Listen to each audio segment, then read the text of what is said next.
Hello, আজকে এই যে বাংলা ওয়েবসাইটের নাম কি banglanews24.com দেখলাম যে কবে কোথায় আপনার স্মার্ট কার্ড পাবেন, এটা সম্পর্কিত একটা নিউজ।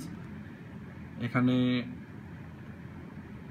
একটু স্ক্রল করার পরে নিচে দেখলাম যে একটা লিঙ্কের অ্যাড্রেস দেওয়া আছে, বলা আছে যে এই লিঙ্কে ক্লিক করলে একটা উইন্ডো আসবে যেখানে নির্দিষ্ট স্থানে আপনার এনআইডি নাম্বার বা ভোটার নাম্বার, নিবন্ধন ফর্মের স্লিপ নাম্বার, জন্ম তারিখ ও ক্যাপচা লিখে কার্ড বিতরণ তথ্য দেখুন অপশনে ক্লিক করতে হবে। এতে যে উইন্ডো আসবে সেখানেই থাকবে কবে কোন ক্যাম্পে আপনার স্মার্ট কার্ডটি কবে দেওয়া হবে।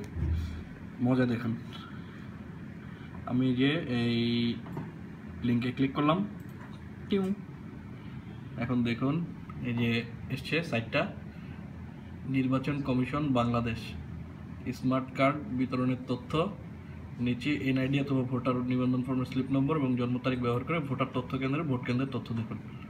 আবার এখানে যখন আমি ফিল্ডে যখন মাউসের কার্সার টানতেছে, এখানে আমাকে আরেকটা ইনফরমেশন দিচ্ছে, এনআইডি নম্বর 13 সংখ্যার হলে অবশ্যই প্রথমে জন্মসন দিতে হবে, উদাহরণ এত এত এত। তো আমি সাবধানতাবশত আমার যে অ্যাড ব্লকারটা আছে এটা আমি পজ করে রাখছি। এই যে দেখুন, মজার ব্যাপার হচ্ছে আমি যখনই ফিল্ডে কোনো ইনপুট দিতে নিচ্ছি তখনই কোনো কাজ করছে না। এই দেখেন আমি টাইপ করতেছি,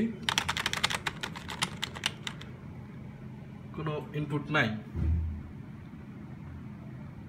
এই দেখেন আমি লেখা টাইপ করতে নিচ্ছি,